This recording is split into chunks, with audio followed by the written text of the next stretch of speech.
and gentlemen, boys and girls, children of all ages, step right up for another episode of Cardboard Insanity. Shut up and sit down.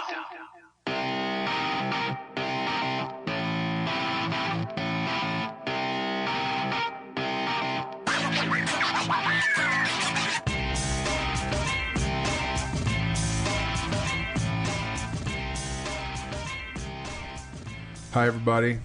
Hello. It's Steve and the Horsey Avenger. You sound so serious. Well, I'm trying to shake off the fact that I hate this stupid piece of audio equipment sitting on the table in front of us that refuses to work, and I can't. It's driving me insane. I know, this really bothers you, doesn't it? Yes. Yeah, I can tell.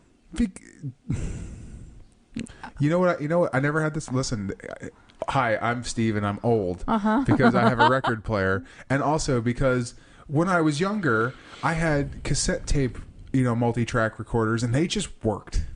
Okay, well, they just worked. That was a beautiful thing about old technology. Yeah, it just worked. Yes, it was very simple. Stupid technology.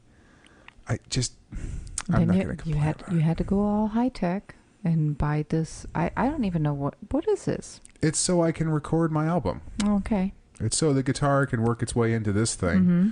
I got the drum software working. There's that. So that's an accomplishment right there. Well, I mean, it worked yesterday. God willing, it still works today. Who the heck knows? I'm sure it does. There's advantages to waking up at 4:30 in the morning. Nothing goes wrong at 4:30 in the morning. That's a fact. Is it really? Yeah, that's science. I wouldn't know. Unless you're still up at 4:30 in the morning, in which case things can go wrong. But if Things you will go voluntarily sort of terribly wake wrong. up at 4:30, I think it's going to be a fine day. Okay. It'll be a long day, and you'll need a nap. But it's going to be a fine day. Yeah. While you were out this morning, for everyone that cares about the state of the birds around here, Well, please. you saw yesterday the rose-breasted grosbeak was back. I know, That and was I've very actually exciting. seen them. Yep, so and the I can female was there verify it. too, so that was very cool. So that must mean that we have a nesting pair. I guess. In the I don't know if they backwoods come back to somewhere. the same place. Who knows? They're migratories. They don't live here all year. I know. But while you were gone this morning, I saw a female oriole, and then she crashed into the screen door. Oh. Because it's so windy out today.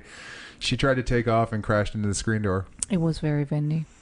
It wasn't a hard blow, thankfully. I was worried about her. I was like, oh, great. I have one oriole that comes to visit. Last year we saw the male, too. We did. I say that like these are the only two orioles in existence.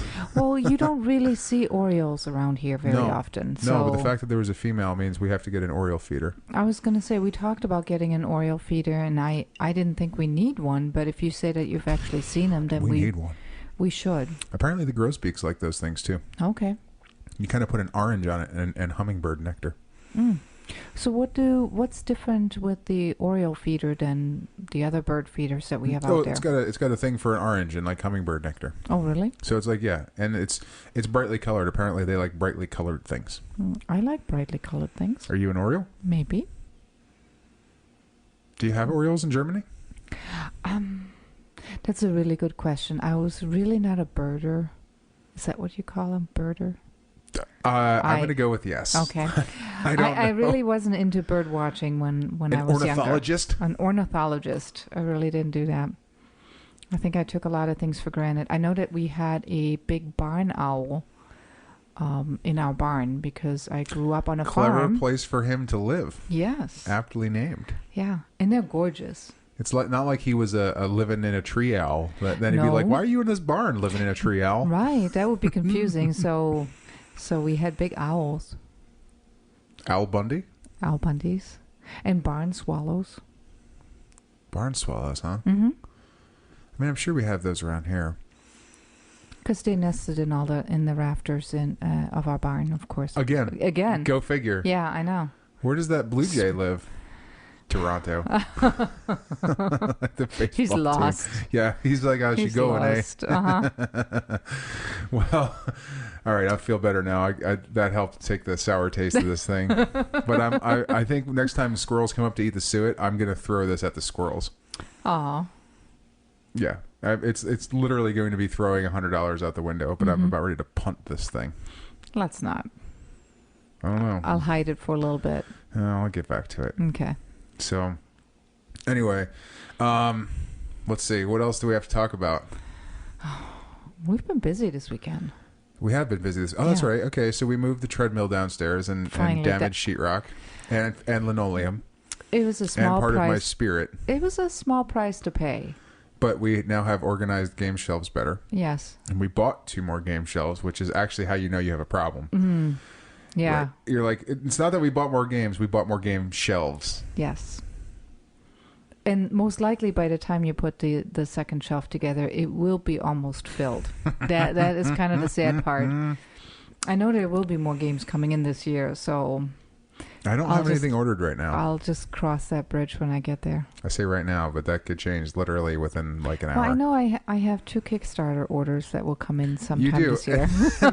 and then yesterday I had ordered Homeland because Homeland was on Amazon for $10. And how could you say no to that? Right, so I bought 2 copies to give away as gifts because we have it and we love it. Yeah. And so you decided to open the box just to, get rid of the box. And apparently in the box was Rolling America, which I had bought and did not even remember buying. This is how you know you have a board game problem. Because I'm like, I opened she hands this to me and I'm like, what? I guess I bought that. Surprise! Yeah. Oh, look, it's like a gift to me from myself. Yeah. I don't think I've ever successfully pulled that off before. Oh, yeah, that was actually pretty funny. I mean, stranger things have happened, and that sound you're hearing is us drinking the High Life, by the way, because we like the champagne of beers. We do. It's hard to beat. But so, yeah, we organized the games a little bit, and we moved Powder's couch over to... She's not happy about that. No, she's not happy because she can't look out the window anymore. No. But the record player is now where she was, and the speakers I bought for it sound great. Yes. So that's cool. So I can try to fix Colin's speakers and give those back to him. And it's beautifully situated where the sound will carry through the living room into the kitchen and the dining room. So, and perfect. Frankly, if I really wanted to, I could. I have I bought like 100-foot roll of speaker wire, and I used so far probably 6 feet. Yeah. I could, like wire up 30-foot run, and actually be able to put the speakers right in the room right behind us. So. Oh, we could get wireless speakers. Yeah, that's for down the road. Yeah. That's for down the road. So, I'm just saying. After we fill up the game shelves. That's going to happen fairly soon. It's a problem. Yeah. We should pare down, but with the Gen Con trip coming up, we probably should pare down to raise some funds. That's something we talk about. We are going to Gen Con. We are. I'm very excited about that. We're basically going to be all situated in the near future, but we're officially going, and we're going to be working the booth for Grail Games. We're going to be booth babes. Yep.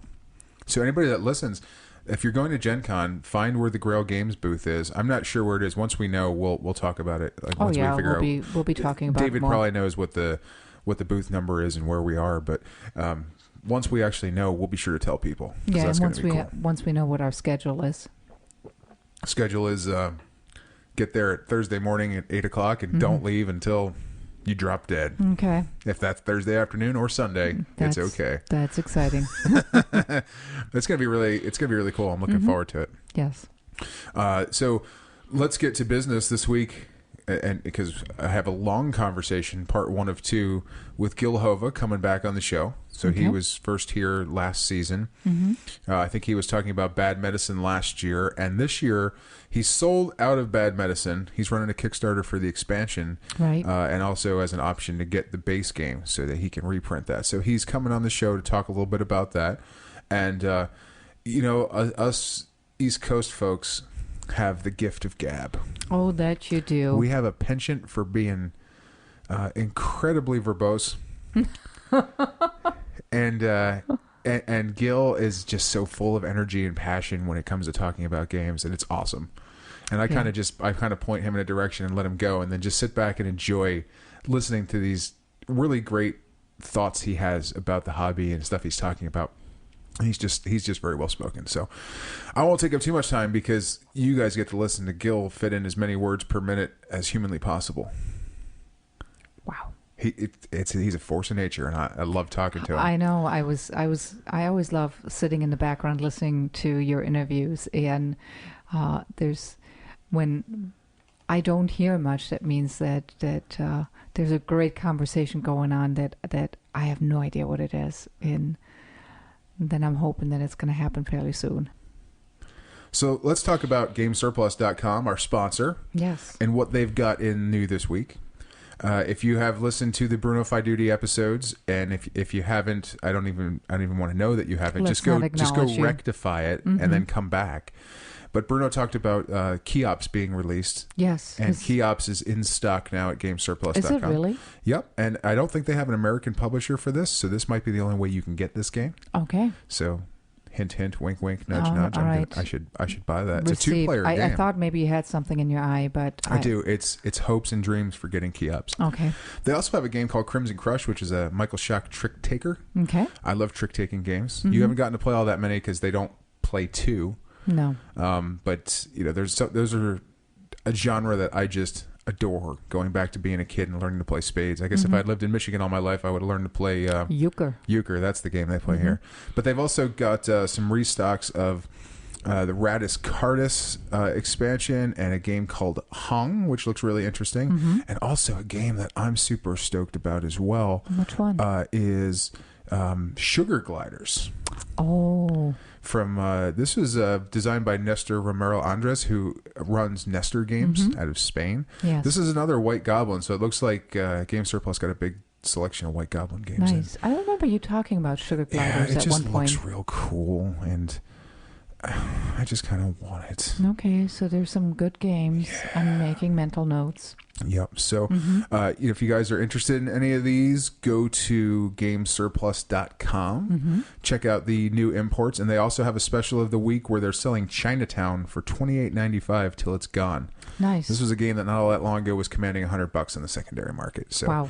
Snatch this bad boy up because it's not coming back. Okay. So in the meantime, kick back, listen to Gil Hova. And then after you listen to part 1 of my conversation with Gil, we're going to give you a review of the new Thames Kosmos edition of the Rose King, formerly known as Rosenkönig. Yeah. Yeah, so gut.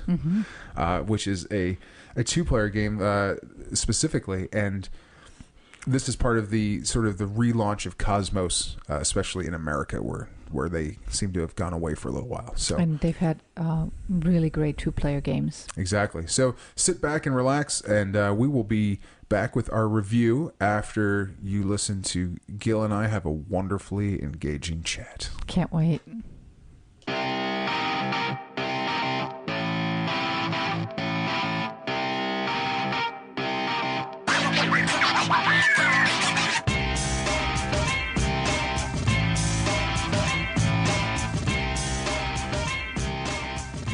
Okay, everybody, I have with me a returning guest, a alumni of Season 1 of Cardboard Insanity, the Formal Ferret himself, who's looking a little hairier than last time I saw him, Mr. Gil Hova.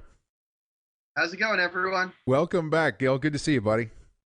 Good to see you. The hair's getting longer. This must mean that you are working more for yourself and less for the man now.